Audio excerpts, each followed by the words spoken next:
Muita gente. Eu era muito ateu antes. E eu passei por um processo de perda e acabei me descobrindo bem religioso. Não religioso. Crente. Crente em Deus. Porque o estalo pra me tirar da merda que eu tive foi começar a viver a vida como se Deus existisse e a minha vida importasse. A partir do momento que eu incorporei essas duas coisas na minha mentalidade, as coisas começaram a mudar. Melhor. Pra melhor. E isso aí meio que solidifica, meio que dentro da minha cabeça, racionalmente, que a percepção que Deus existe é positiva pra mim. E que mesmo... E aí eu fui olhar os dados, os empíricos e tal, e no máximo que a gente pode chegar é 50% se Deus existe ou não. Sim, cientificamente falando. Não tem. Deus não é uma variável. Deus não é uma variável, como a gente fala em filosofia, passivo de controle epistemológico. O que significa isso? Significa que você não tem como testar se Deus existe. Não tem nem como... Não é nem provar que ele existe. Não tem como testar. Porque você não testa Deus em laboratório. Sim. Entendeu?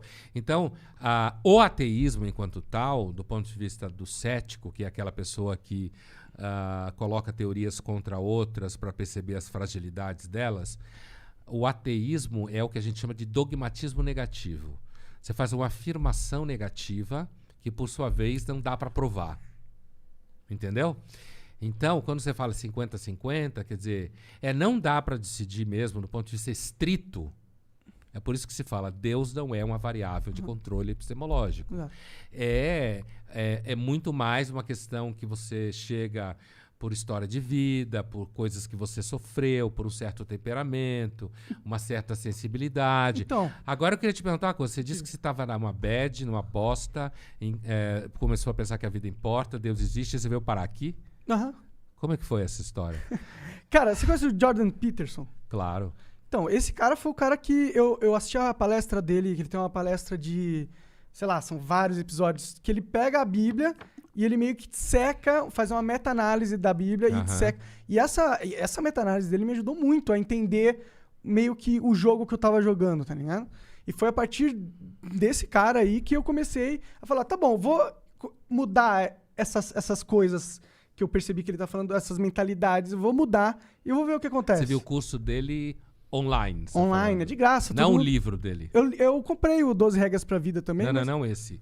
O livro a partir do qual ele construiu toda a teoria dele sobre o significado. Esse eu não li, é grandão, não lembro o nome dele. Caralho, que merda, mano. Ele inclusive voltou a fazer vídeo, ele tinha ficado Ele ficou internado um tempo. Ele teve crise com um remédio... Foi, tava viciado em alguma coisa, né? Porque o YouTube mata, até o cara mais filósofo, pica, não consegue lidar com essa energia que é a internet, que é milhões de pessoas julgando seu trabalho. E ele ficou muito exposto lá. E ele se expôs. Eu não tenho essa questão porque eu não sei nada que acontece nas minhas redes. Que bom. Quem sabe são as meninas da DOCA. Sim, a Camila, que está aqui, por exemplo. Ela que administra minhas redes. Então, eu entendo bem o que você está falando.